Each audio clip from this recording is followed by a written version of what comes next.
Warning, the following video has flashing lights and also includes content that may be deemed inappropriate for some viewers. Viewer discretion is advised.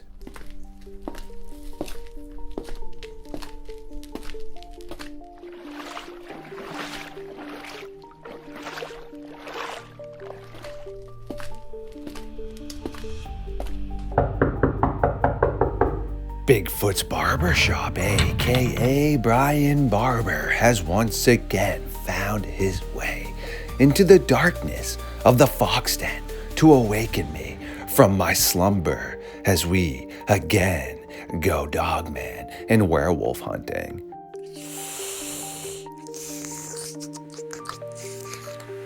Absolutely delicious. I do appreciate you releasing me from my shackles and allowing me to replenish lost nutrition.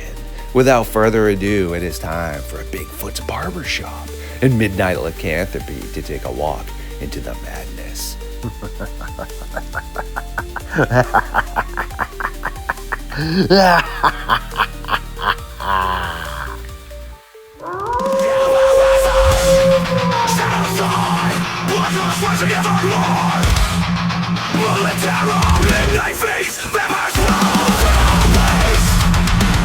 Stood up. I said, oh my god, it's a werewolf. And everybody in the car freaked out.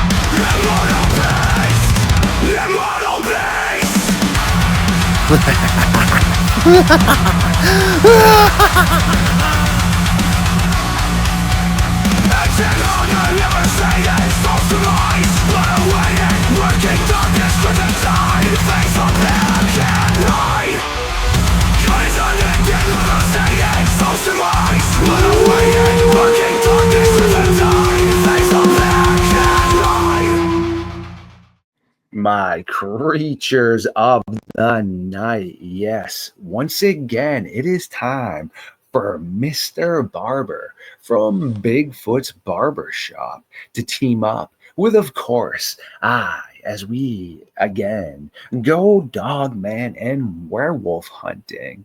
Yes, it is time to set up the late night fire and again burn the timber into the early hours of the morning. You, of course, are chilling in the official stomping ground of the Midnight Society. Brian, my guy, how you doing?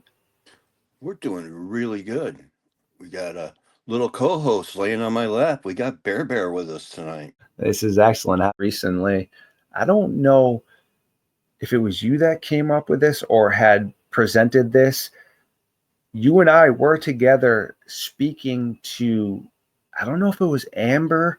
It was recent, yet about how the Native Americans and Sasquatch are always been associated together, more or less, as if they were always part of the indigenous culture, whereas seemingly, potentially, maybe the Dogman came over with the Europeans, not necessarily just the French, Loup-garou and the Rougarou. If you look at the time frames, it could be aligned with European descent. And then you had mentioned how that's potentially why there's that big cutoff in territory and why they're seemingly always having beefs. I can't remember fully where we spoke about that, but I do know it was you and I.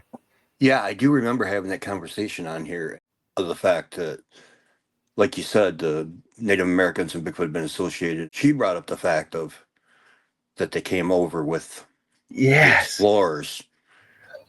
And then that was when I was like, hey, maybe that's why they associate kind of the explorers versus Native Americans, Dogman versus Bigfoot. I can't remember who, though. Now I feel guilty.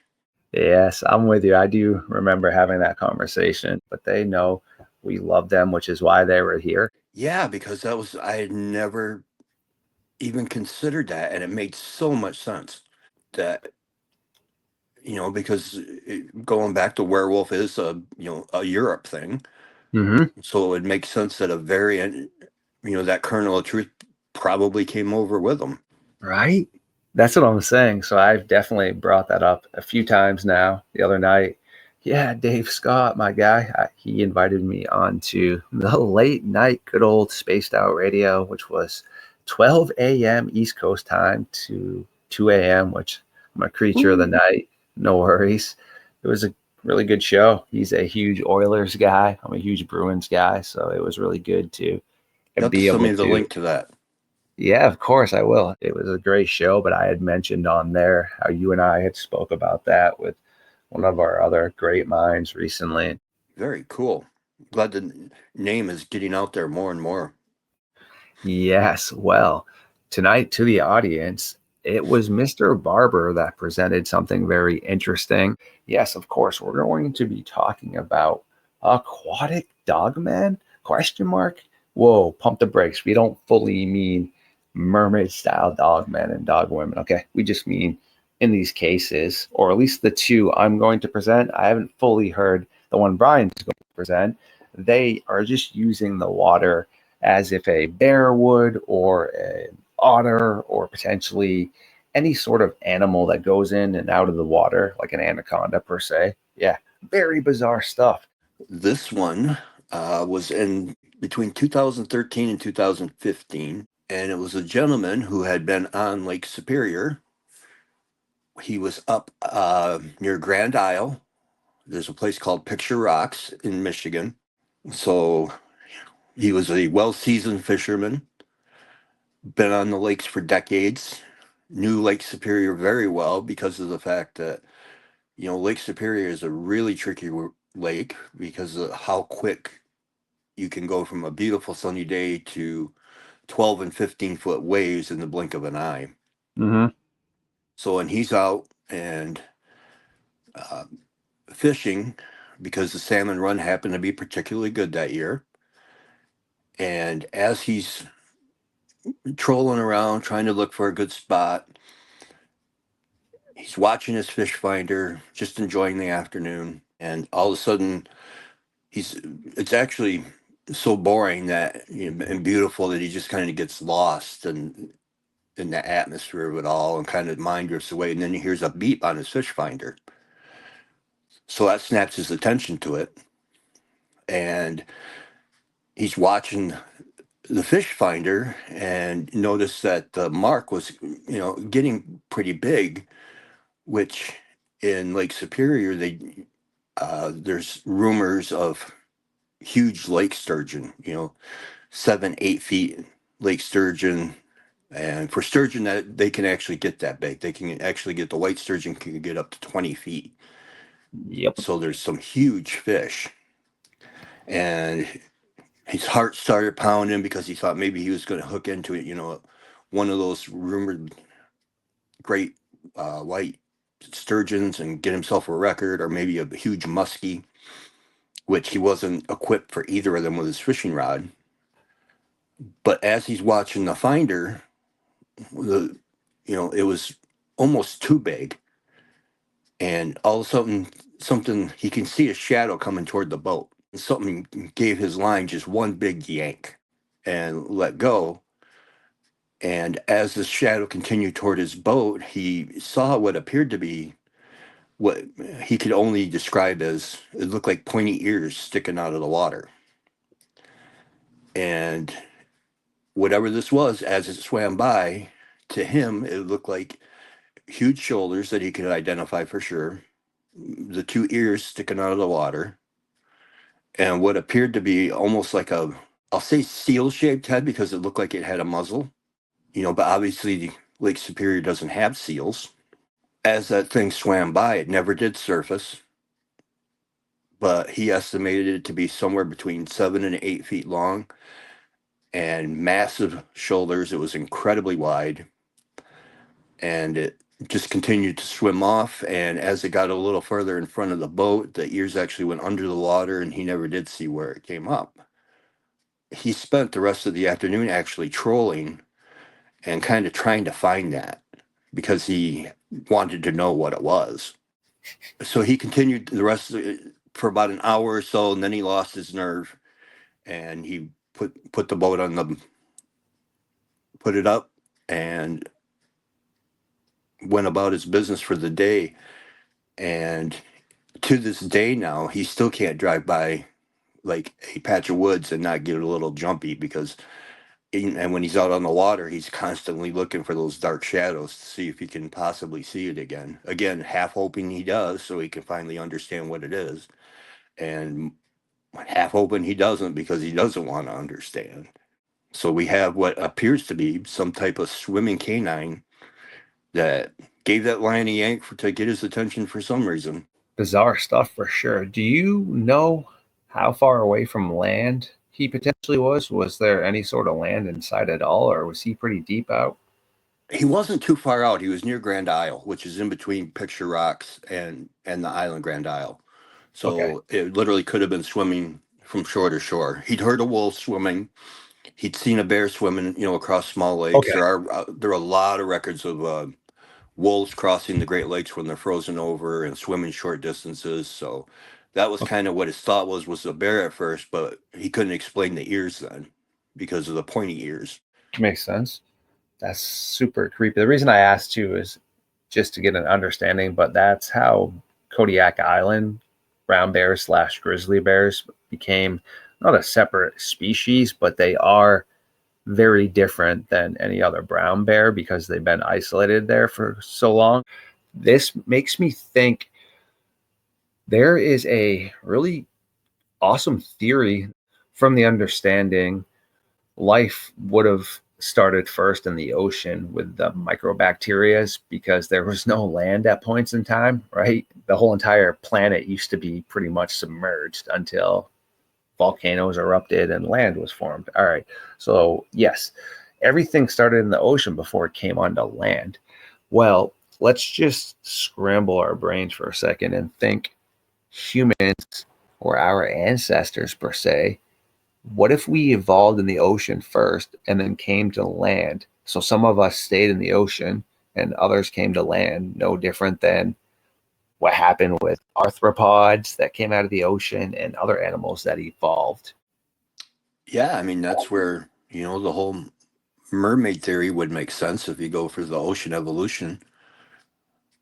You even got signs of it now for as far as having to learn to walk with, the fish that was supposedly extinct until they found it, the coelacanth, Mm-hmm. that actually walks with its fins. So, to me, that proves more and more that life probably came from the ocean and had to learn as far as walking. And, we got a tailbone.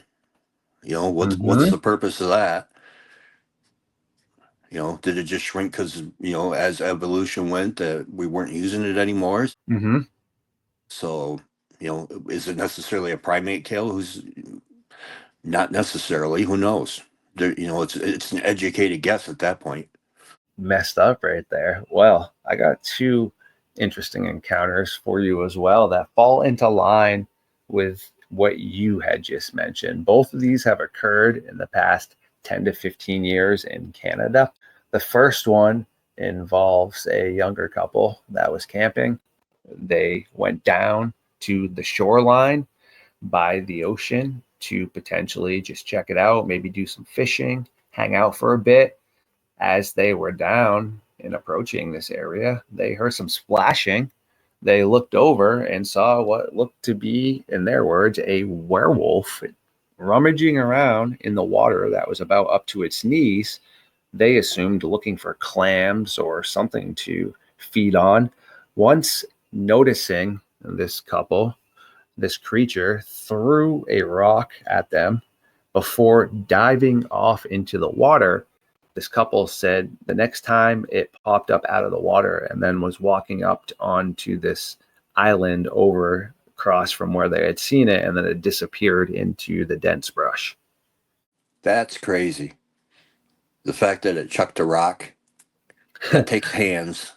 Mm-hmm. You know, it reminds, after you with the next account, I'll tell you one that just popped into my head too that I remember. But I mean, what do you say about that? It's bizarre, man, for sure, right there. Definitely. Plus the aspect of it, like you said, rummaging around in the water and then throwing rocks or a rock at them. That's what I tried to tell everyone.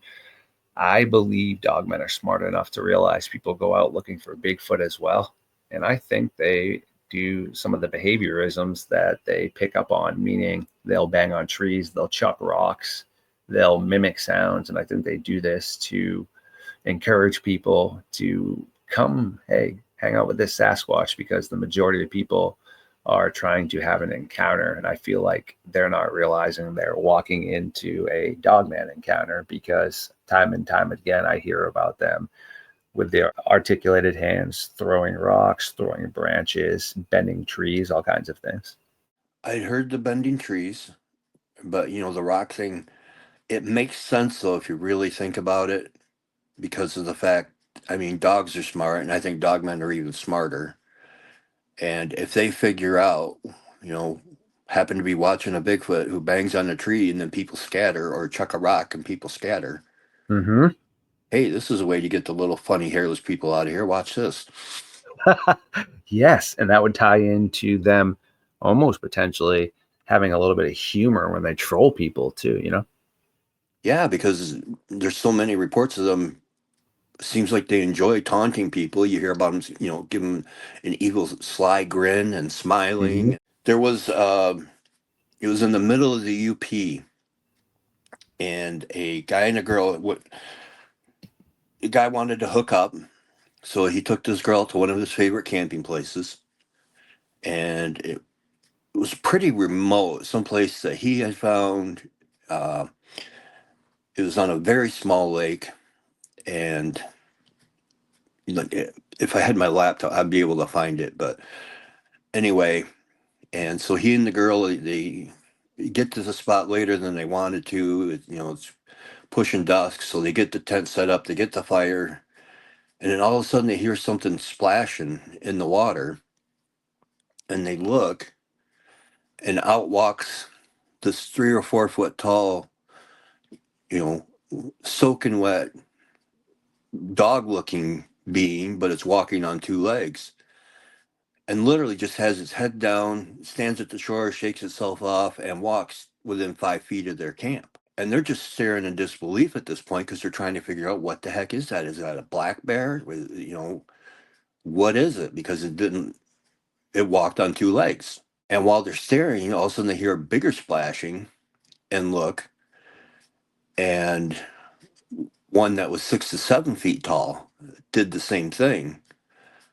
But after it shook itself off, it took a few steps, realized there was somebody there, looked at him, gave a growl, and then continued to follow the little one. Jeez. They Again. packed up that night. Yeah, I could see that. Don't want to turn into one of the opening scenes in a horror movie like Dog Soldiers, eh? Right? Yeah, that'd be some pretty brutal stuff. Well, this last one right here I have, again, is up in the good old Canadian wilderness. You had a couple that was, those really long boards? They're not surfboards, but you just lay on your stomach. They were paddling out past where there's a peninsula that kind of comes out, right? And as they're just paddling along, they see what looks to be a large chocolate lab, they thought, swimming. They're wondering, is this somebody's dog? As they look up, there's a boat in the distance, not too far away, coming towards them. They think, all right, well, maybe this is these people's dog. So they started trying to get the dog's attention, which, with the boat as well as them getting its attention, it whipped its head around. Well, this was not a dog, they said, when it whipped its head around. It was a massive canine looking head that looked more wolfish than dog, and it had glowing eyes. Now they were like, what the heck? Because it started to swim towards them. But yet, as the boat came closer, the risk reward aspect, the dog, or this whatever it was, decided to turn and head off in the opposite direction before dipping down under the water and again surfacing before it got out, shook itself before running off on all fours into the forest. Well, as this boat got closer, they tried to communicate with them, asking if it was their dog, yet they were tourists that did not speak English. They were able to communicate enough back and forth that no, it wasn't their dog, because they apparently had got a look at it as well and realized it was no dog. It had startled them as well. pretty creepy stuff. Yeah, can you imagine something that's probably 2 to 3 times the size of a normal wolf head, and the glowing eyes aspect, all of a sudden minding its own business, now it's focused on you? Yeah. You know, imagine that they probably weren't in a very big boat. So for it to just grab a hold of the side and either capsize it or jump right in, and that'd ruin your day. Right. And then the couple on the boogie board too, eh?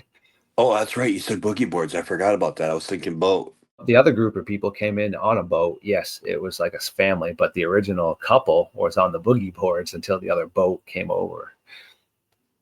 Yeah, imagine that nightmare scenario if it would have submerged and just yanked one off the board. I mean, when you think about your entire survival relies on not only your senses, but your situational awareness and being able to assess risk versus reward.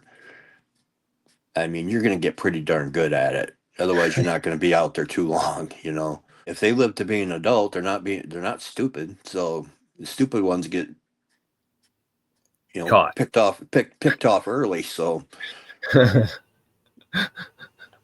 Isn't that you know, the truth? they get their Darwin Award, at 6 months and don't live to be full grown. Mm-hmm. Exactly, my friend. That just proves right there the awareness aspect. So that's just why I'm pretty optimistic. They are very aware of what we're trying to do and things, and it's just not going to be that easy. It goes to show how hard it can be to find something in low numbers. You can go through the whole. I got into a big discussion today with a guy. Well, they got to be, going to another universe because they don't have a body. I'm like, no, they don't. It doesn't. It takes a couple of days before that body is scattered everywhere, What by if the they come back and wildlife. get their loved one too, and bring them back to the caves or something as well? Yeah. Yeah, I mean, there's dozens of reasons why we don't have a rug yet or specimen to look at. That's why, on a personal level, I'm glad that like Bigfoot and Dogman are quote unquote, imagination to most people, because of the fact I think there would be too many people out looking to put one in a cage or looking to make a trophy out of them. Of course, man. Welcome to humankind, my friend. Because some of this is, depending how deep you go and what topic you're on, can get pretty darn disturbing, especially for witnesses that will literally, these people that saw this, their lives probably turned completely upside down if they didn't believe. I could definitely imagine how that would be potentially pretty disturbing, eh? Well, it's like when I saw Bigfoot for the first time in 1987. I mean, I grew up knowing, I shouldn't say knowing, I grew up believing that they were around just because of the experiences at my grandma's house. And, you can go into that whole history, but, and then the first time I actually saw one, I'm like, holy crap. I can't wait to tell this person. I'm going to tell this person. I can't wait to tell mom. And then, this is 1987. Back then, Bigfoot would have got you nothing but a straight jacket and a rubber room. But in my mind now, every time I went in the woods was like, is he going to get me? Where is he? Where are they? So it does change. Unless you block it out, there's other people that just, pretend it never happened and they just don't go in the woods again. Right? Yeah. That's some straight up gnarly stuff for sure. I could see how trauma would be ensued. To the audience, thank you for tuning in tonight as always. Yet, we do need to allow Mr. Barber from Bigfoot's Barbershop to get back to other things and endeavors he does need to attend to. No worries though. You can check out the good old previous content in the playlist section of Brian and myself. Or you can also click on the links in the good old description and head over to, yes, Bigfoot's Barbershop's page and keep up to date as to what he is up to. No worries though, he is a weekly host times 2. So you will be hearing from him sooner than later. Yet this will be the conclusion of the meeting of the Midnight Society for the early hours of the morning.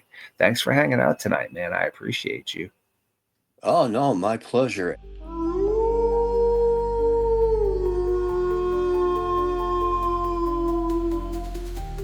My creatures of the night. Ooh, you legends, you. I do adore every single one of you.